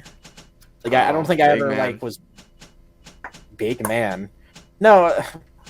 Well, you're the same guy that can't look at a health bar, for fuck's sake. Don't get on my ass about big man. What? Yeah, okay, yeah. Don't choke on it now, alright? Don't choke on it. Don't choke, yeah. You would know, you would know. One does not build cities if one is guided by doubt, but can one govern in absolute certainty? Oh wait, I like this audio.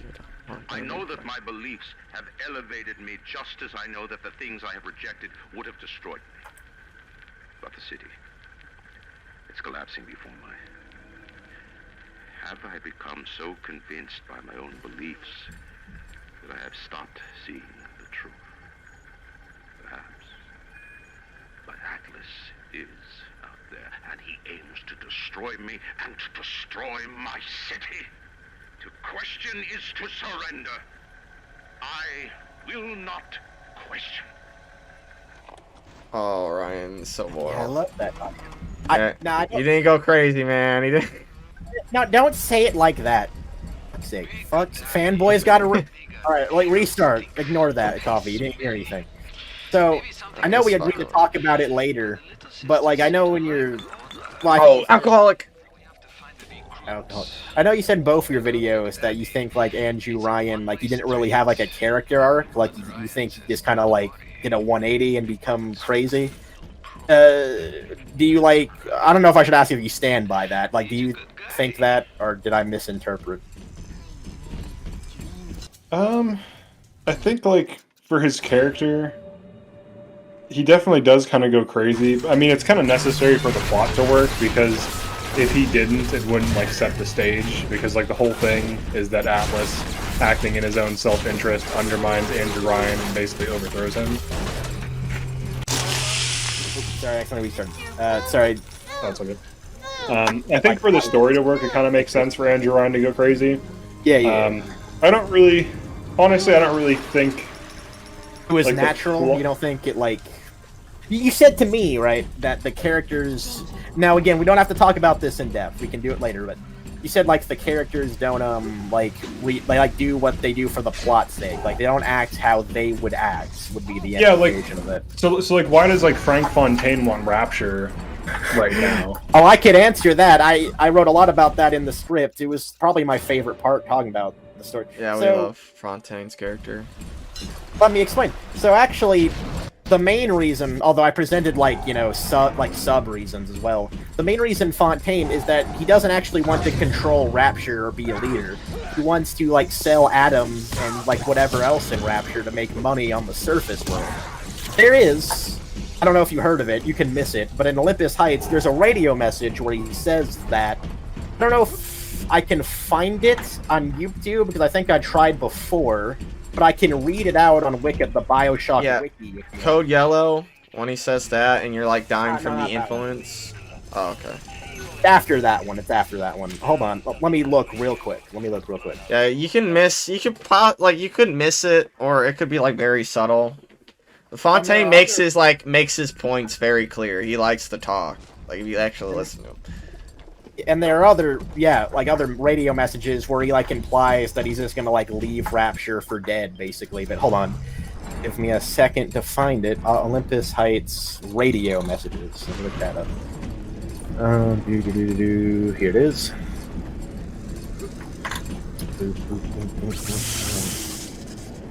It should be called, like, the Ultimate Grift, I think. The Ultimate Score. Alright, here it is. Adam's the ultimate score, kid. No more grifts, no more scams. A monopoly on Adam makes Standard Oil looks like the Piggly Wiggly. All that's left is burying the bodies. And when they're already 6 miles under the Atlantic, you got one hell of a head start. And that's basically the radio message explaining that. So, like, essentially... I mean, I could read off what I said in the script if you want, like, the full in-depth answer, I guess. No, that's fine. That's a reasonable motivation. That's fine. Yeah, like, basically, like... Yeah, like, he's a con man. Like, his other audio log, he says, like, never fool someone with a short con when you can pull them for the long con. And this is the longest con of all. Basically, he gets to become, like, the ultimate, like, titan financially with, like, the secrets of Rapture.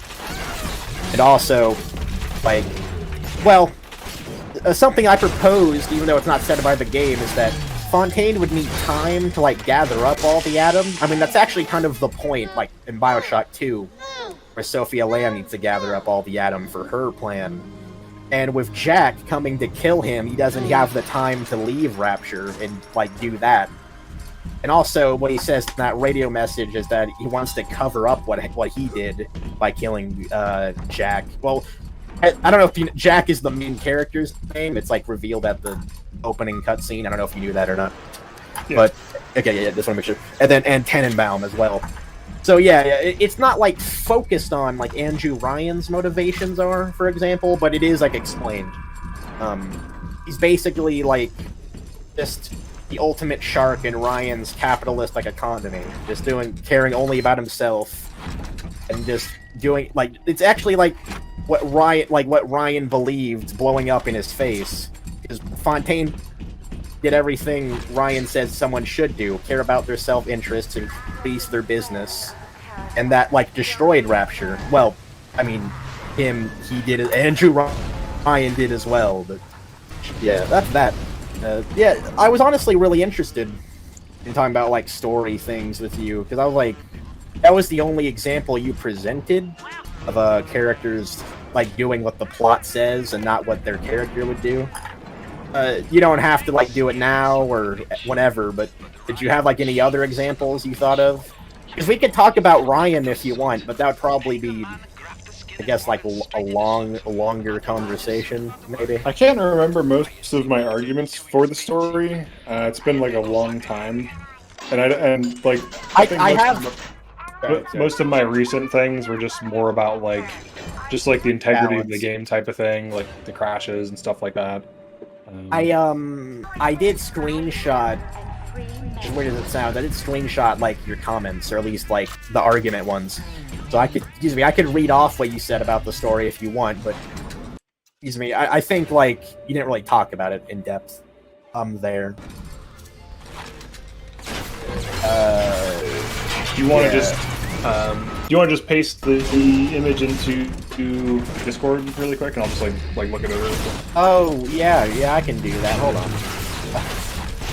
I forgot I called the file Max Fail at the time. Alright, let's see. Nope.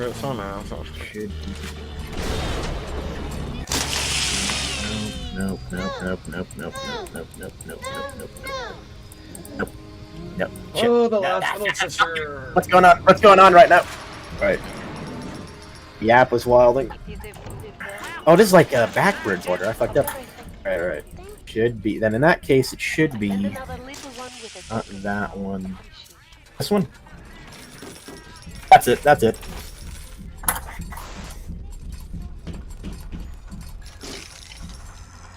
Oh yeah, I forgot like a Mass Effect 1 thing and comparing it to other games, like it's not exceptional or whatever. That's a nuanced conversation. We could talk about that later, I suppose.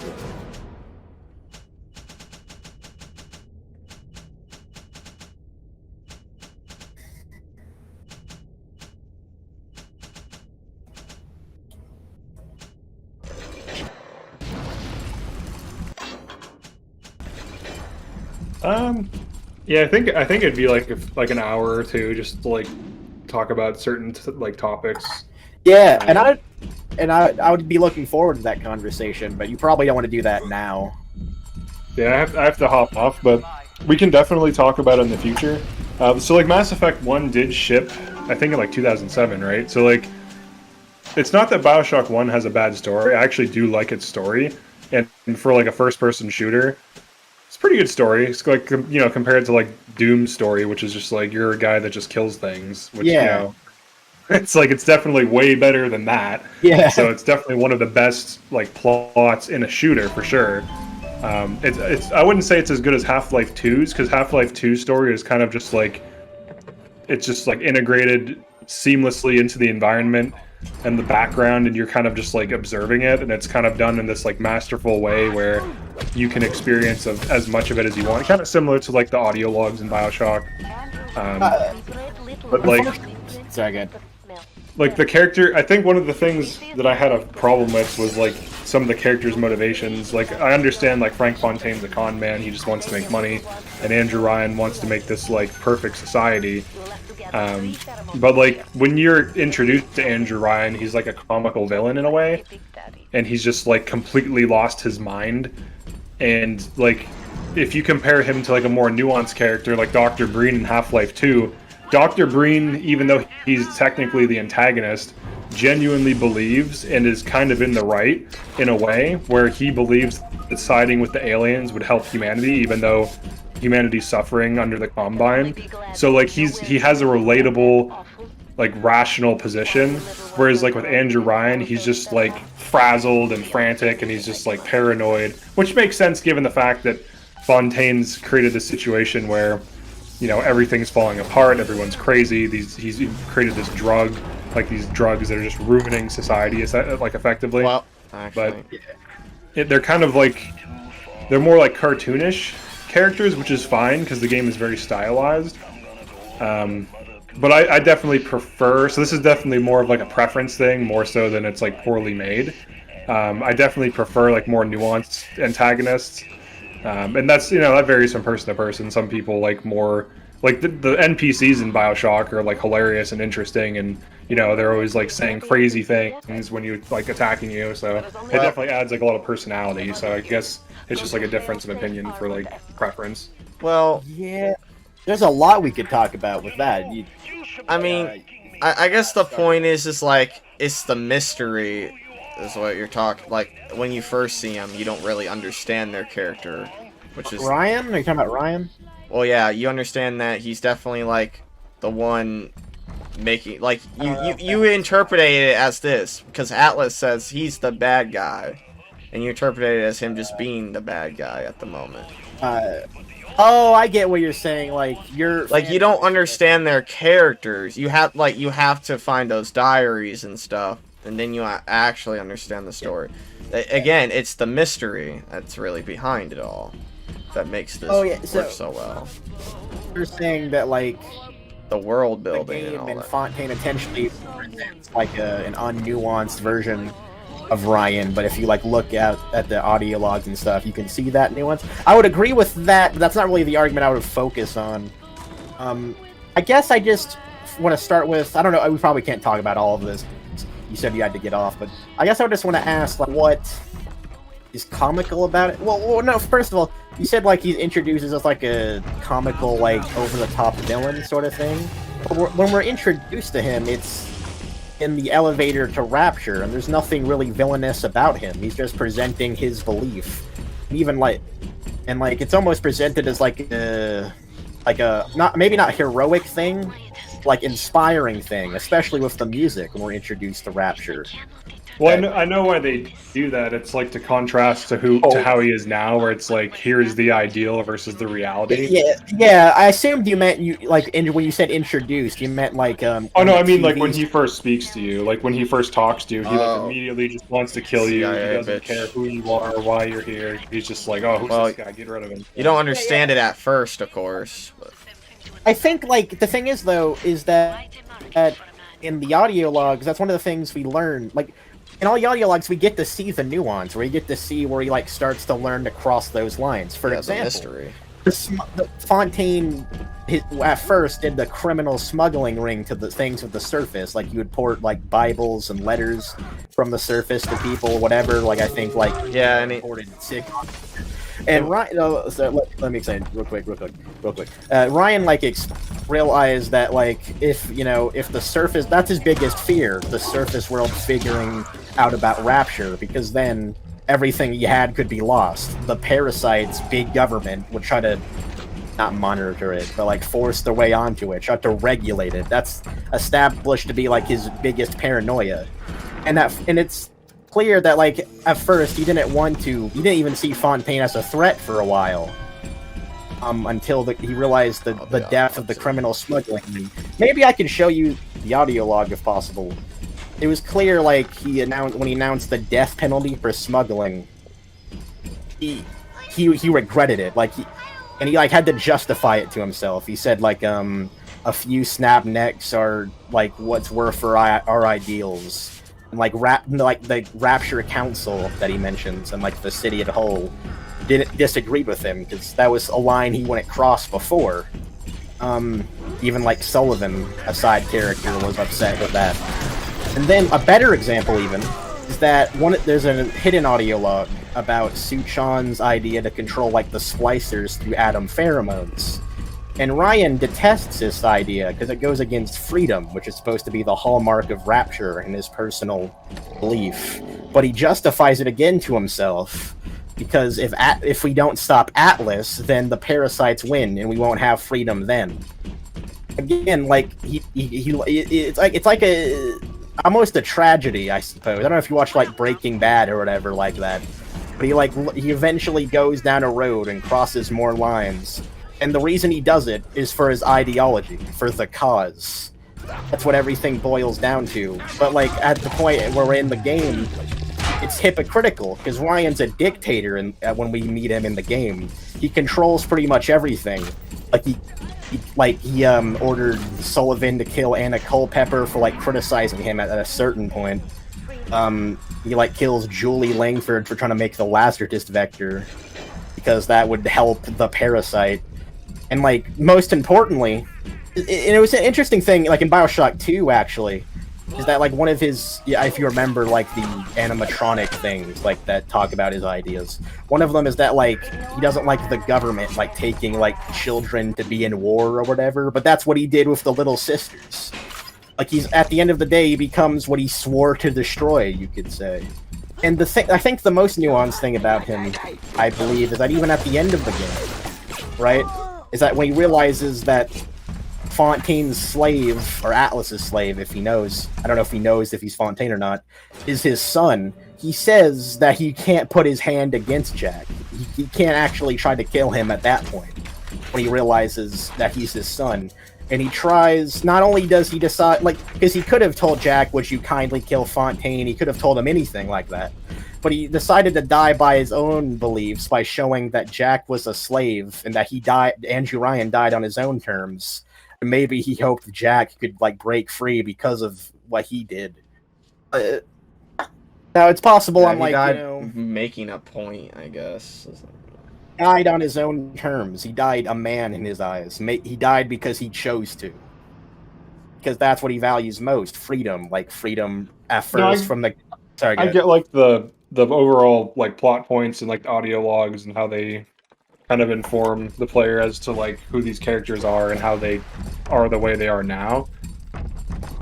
It's more of, like, for me, like, I do like the story of the game. Well... But, like, when Andrew Ryan actually interacts with you, he's, like, basically crazy, right? Because he's, like, paranoid. Like, he's at a point where... But it's not he's, like, delusional. Because he's like, the city will thrive, you know, they'll reopen the shops, the kids will go back to school and all these other things. But that's character writing. The game justifies why he's, like, it's not just, I don't know an example, like, Outlast, like, you're like in an asylum, it's just some crazy guy babbling nonsense. I guess the Splicers can kind of be an example of that, babbling nonsense. Like, everything he says, it's like something his character would say. But... Which is, no, I'm not saying the character is poorly written or anything. It's just that, like. Oh, but you said the plot, like the characters do things for the plot that the character wouldn't do. You said that. Well, yeah, because if Ryan truly believed in his ideology that, like, freedom was the ultimate thing, why would he prevent people from, like, practicing religion? Like, wasn't that, like, I know the smuggling was part of the main problem, but he also detested religion and was, like, you know, hated people who practiced it. Bioshock 2 actually, like, points this out. That's the point, is that he's, like, at the end of the day, hypocritical in his beliefs. He does say in Bioshock 2 that people are free to practice religion in their own homes. I don't think the first game tells us that, like, you know, back in Rapture's heyday, right? Like, I don't think there's anything that says if you have a cross, you'll, like, get arrested for it or something. Sophia Lamb says something like he burns crosses, but I think that's metaphorical. You know, I don't think that's supposed to be literal there. But yeah, like, that is, like, regardless, I suppose, that is ultimately the point, that he is, like, hypocritical.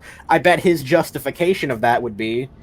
It's interesting. It really is interesting, like, if you compare Sophia Lamb's and Andrew Ryan's different contrasting views on religion. Andrew Ryan would see that, like, religion, like, forces people, like, to care about, like, I guess whatever the like god or the king, right? Like care about, put away their own self-interest for whatever the cause says, whatever the government tells them to do, sort of thing. Like basically, the religion is like a parasite idea in his mind, and that's like, you know, the number one thing. He doesn't want those ideas enraptured. You know, though, like even like Bioshock 2, like in the audio logs, it stated that like he didn't like try to censor Sophia Lamb at first. He tried to like I guess do it in a legal way at that time, but that's not necessarily relevant to the first game. Yeah.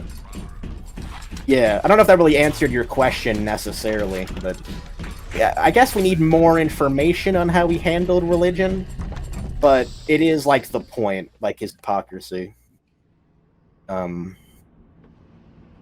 Maybe like if you want to say that's not like good enough, I suppose. Yeah, I guess go. Yeah, I understand.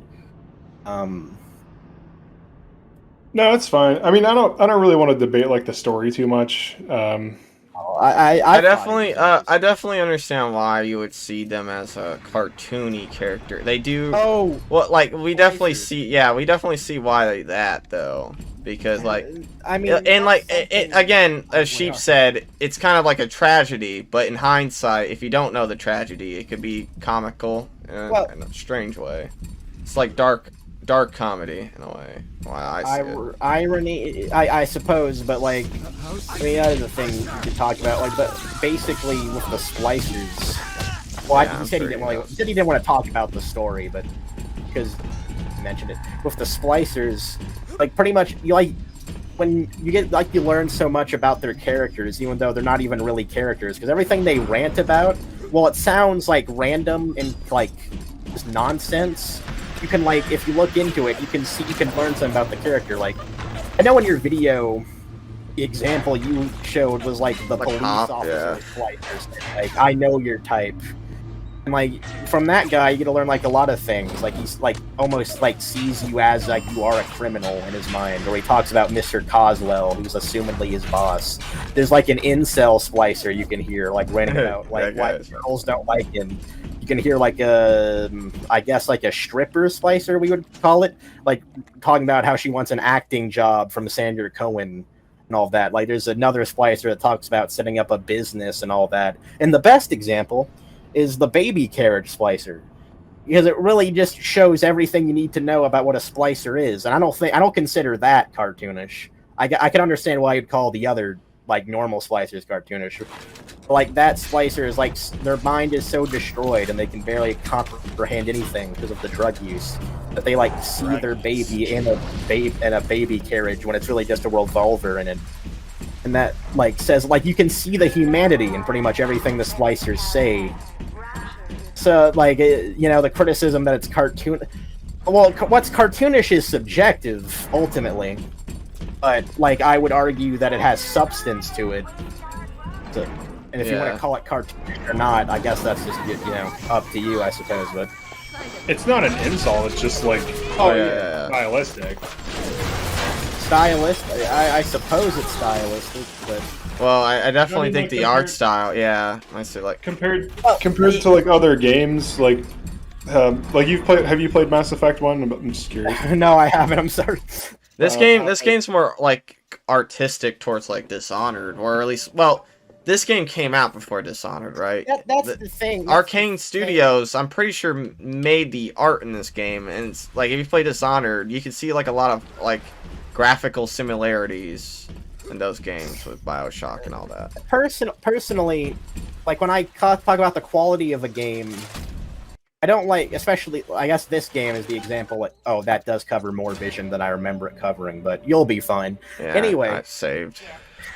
Anyway, like, I don't like comparing games to, like, other games and saying, like, oh, this game did it better, so this means this game can't be a masterpiece. Now, to be fair, that's what I did with Bioshock Infinite, but if I had a serious discussion about it, I would admit that, like, just because it's not, well, personally as good as Bioshock 1 in a lot of aspects, I wouldn't say it can't be a masterpiece because of that. But, regardless, now, like, comparing it to Mass Effect or Half-Life, like, comparisons can be useful in explaining why something did a specific thing better and things like that. Like, I guess like Bioshock 2 would explain like why that game did things better than the first game, because of how easy they are to compare. But yeah, I suppose like I guess I would want to ask why Mass Effect, you know, matters. Like with all due respect, but So the first Mass Effect game had actually like a really solid story. There was a lot of dialogue. yeah, yeah. Alright, so like you had like choices with your dialogue. It impacted the end of the story. There were like all these different decisions to make. There's a lot of nuance as well with like how you went about doing things, and you could like it had like the good and evil system, kind of like in Bioshock, where you could be like a crazy person who's like punching reporters, or you could be like a saint type of thing. But like the story had a lot to it. I feel like with Bioshock, it has like a really solid story, but the characters are all like set pieces to get us to that story instead of people in a real world. That's the problem I have. Sorry. I feel like we need to justify that. Well, obviously, you can't like go full depth about it now, and you said you didn't want to anyway. But like, we need to talk about like why that is, why you say that. With all due respect. Oh, by the way, I did play all of the Mass Effect games. I do like how some I'm pretty sure, if I remember correctly, some choices carry over if you like do from the first game at least. Or, yeah. But like, if you get it like the second game, like choices you make in the first game will have an impact.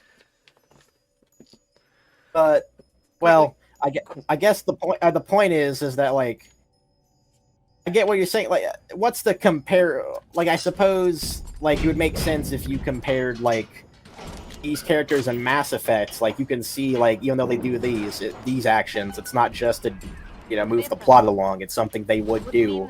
And then here's Bioshock, where that's not the case. I would get that. But I guess we would just need to go do that then, because I don't think we've really had that discussion yet in depth. But yeah. Also, I forget like the last thing. Highlight of this game. You said like the splicers being cartoonish isn't a criticism, but no, it's not. Like TF2 is cartoonish, and that's like one of my top 2 or top 3 favorite games. Yeah, I think I play that game all the time. I love that game. Like just cartoonish doesn't mean like cheesy or bad or something. Like it just means like high emphasis, right? So it's like the characters in Bioshock, they have like really high impact voice lines that are compelling and are interesting, and you do want to listen to them. So that's not an insult.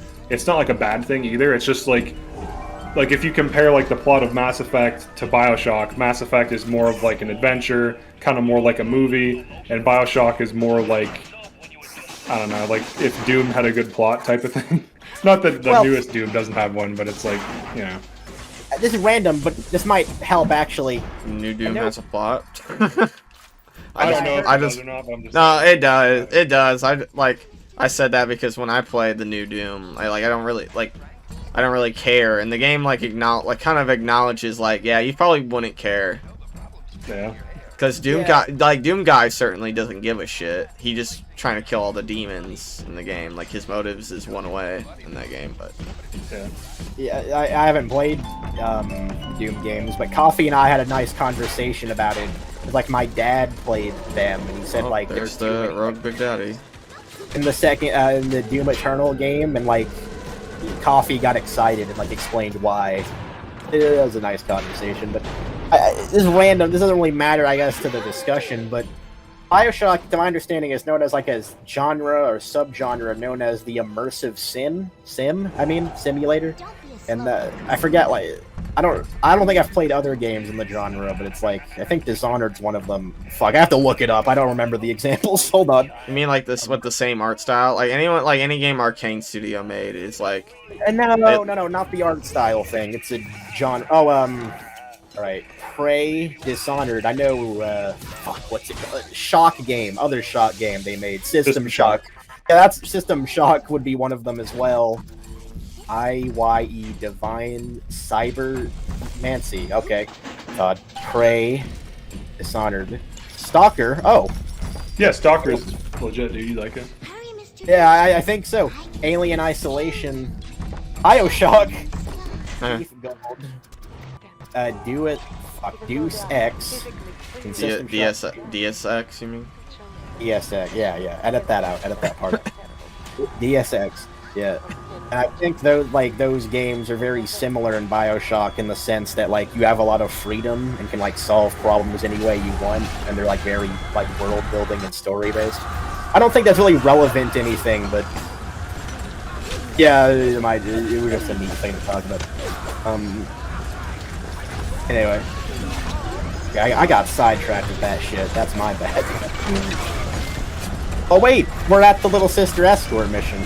Yeah, the highlight of the game. That's where Cyclone Trap shines, man. Difficulty. Yeah, I don't know if we could like prove a point here somehow. Of what point exactly? I don't know. Use trap bolt? Yeah. I mean, Cyclone Trap is really all I need, but yeah, I could if I wanted to, I guess. Oh, I don't have trap bolts, because, you know, the game never wants to fucking give them to me. Oh, you can craft them. Yeah, I passed a invent though. Wait, what the fuck?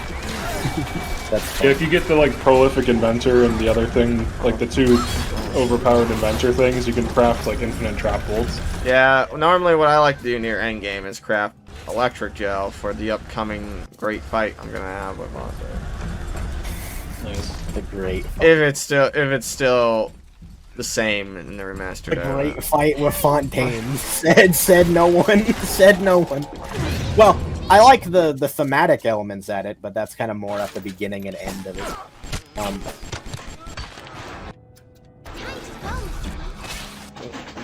That's awkward. I forget what we're supposed to be talking. Oh boy. Burner PTSD of getting at him. Make my day live in hell. PTSD. Alright, I gotta hop out, guys. Okay. Well, Alright. I want to tell you. I don't know what you're typing, but it's fine. I want to tell you this was an amazing discussion. It was an honor to talk to you. I hope we can do it again. I think you like talked about like maybe collabing. I hope we could do that as well in some way. Yeah, it was great to talk to you. I hope there's like no ill will or whatever. I hope you have a great day. No, it's definitely not. Definitely, thanks for having me on. It was fun. We can do some stuff. I'll definitely do some collabs. We can talk about some stuff for the game. Yeah, That's perfect. Flesh it out. we could have maybe like next time, because it was kind of off the cuff, and this is like what I was planning. We'd have like a more structured, I guess, conversation where I could write down the subjects we could talk about, right? Then we could like talk about each one, then like move on to the next one, sort of thing, or whatever.